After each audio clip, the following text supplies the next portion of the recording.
అదే RTV app వార్తల్ని క్షణాల్లో చదివే అవకాశం ఉంటుంది. ఒక న్యూస్ పేపర్, ఒక టెలివిజన్ ఛానల్ మీ చేతుల్లో ఎప్పుడూ ఉంటాయి.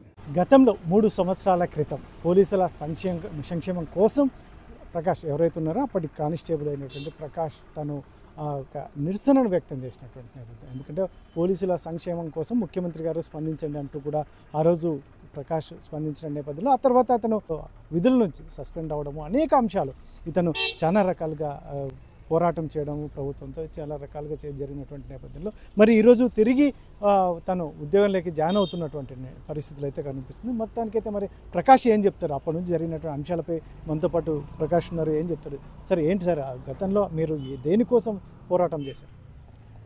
గతంలో 2014 నుంచి 2019 వరకు ఉన్నటువంటి అప్పటి ముఖ్యమంత్రి శ్రీ నారా చంద్రబాబు నాయుడు గారు మా పోలీసుల వ్యవస్థలు అన్నిటికీ కూడా దాదాపుగా 2500 హెడ్ కానిస్టేబుల్ పోస్టులు, 1500 ఏఎస్ఐ పోస్టులు ఇస్తూ ప్రతి సంవత్సరము మాకు రావాల్సినటువంటి సరెండర్లు అయితేనేమి, టీఏలు అయితేనేమి, డిఏలు అయితేనేమి సకాలంలో అందించేవారు. అప్పట్లో మా పోలీసు పిల్లల యొక్క కుటుంబాల యొక్క సంక్షేమం కోసం మెడికల్ రియంబర్స్ ఫీజులు కానీ, విదేశీ విద్య కానీ మాకు కల్పించి ఎలాంటి ఇబ్బందులు కాకుండా మా డ్యూటీలు సకాలంలో నెరవేర్చుటకు సహకారాలు అందించారు. కానీ 2019లో వచ్చినటువంటి వైసీపీ ప్రభుత్వం గారు మా పోలీసుల మీద కక్షగట్టి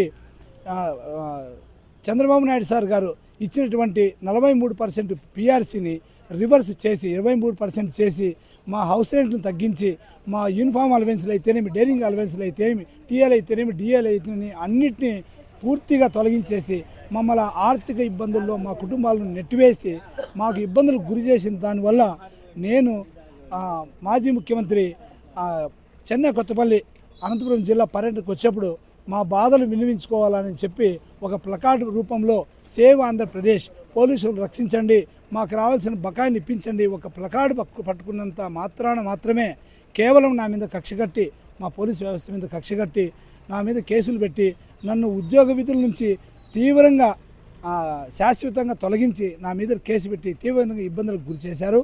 కానీ అప్పట్లో నారా చంద్రబాబు నాయుడు గారు, గౌరవ ఐటీ శాఖ మంత్రులు నారా లోకేష్ గారు మా ఇంటికి వచ్చి మమ్మల్ని పరామర్శించి మా కుటుంబానికి ధైర్యాన్ని చెప్పి మా ప్రభుత్వం వస్తే మీకు ఉద్యోగం ఇస్తాము, మీ కష్టాలు తీస్తామని మాట ఇచ్చి అదే మాట ప్రకారము మాట నిలబెట్టుకున్నటువంటి విజనర్, 40 సంవత్సరాల విజనర్ శ్రీ నారా చంద్రబాబు నాయుడు గారు నేను ఈ నెల 10వ తేదీ సార్ను కలిసినప్పుడు నా బాధలన్నీ విని, నా కష్టాలన్నీ విని తిరిగి నన్ను ఉద్యోగ విధుల్లోకి తీసుకొని నాకు సహాయ సహకారాలు అందించారు. కాబట్టి ఈరోజు నన్ను ఉద్యోగ విధుల్లోకి తీసుకునే విధంగా ఆర్డర్ కాపీ అనంతపురం జిల్లా ఎస్పీ గారికి ఇచ్చారు. అందుకోసమే ఎస్పీ గారిని ఈరోజు నేను కలిసి ఉద్యోగ విధుల్లో చేరడానికి వచ్చాను. దీన్ని బట్టి రాష్ట్ర ముఖ్యమంత్రి శ్రీ నారా చంద్రబాబు నాయుడు గారికి మరియు వంగలపూడి అనిత హోమ్ మినిస్టర్ గారికి, నారా లోకేష్ గారికి మరియు ప్రత్యేకంగా మందకృష్ణ గారికి నా ధన్యవాదాలు తెలుపుకుంటూ, గత ప్రభుత్వంలో 278 మంది కానిస్టేబుల్ను తీవ్రంగా ఇబ్బందులు పెట్టి సస్పెండ్ చేసినారు. ఈ ప్రభుత్వం విడతల వారీగా ప్రతి నెల 10 మందిని, 5 మందిని కానిస్టేబుల్ అందరినీ రిలీవ్ చేస్తూ మా కష్టాలని తీరుస్తున్నారు. కాబట్టి ఈ ప్రభుత్వంలో మేమందరము క్రమశిక్షణగా, బాధ్యతాయుతంగా మేము ఉద్యోగం తెలుసుకుంటామనుకుంటూ మరి ఒకసారి రాష్ట్ర ప్రభుత్వానికి నా కుటుంబం తరఫున, పోలీసుల తరఫున కృతజ్ఞతలు తెలుపుతున్నాను. ప్రకాష్ గారు, మీరు ఆ రోజు అందరూ బాగుండాలనే ఉద్దేశంతోనే ఒక నిరసనను చేపట్టారు. అయితే మరొకసారి ఈ ప్రభుత్వంలో అటువంటి కార్యక్రమాలు ఏమైనా చేపట్టే అవకాశం ఏమైనా ఉంటుంది? మేము ఇప్పటికి కాదు, ఈ ప్రభుత్వం ఉన్నన్నాళ్ళు ఎప్పుడే కానీ మేము నిరసన కార్యక్రమాలు అనేటివి చేయము. ఎందుకంటే ఈ ప్రభుత్వం మీద మా పోలీస్ వ్యవస్థకు 190% కాదు 99% కూడా భరోసా.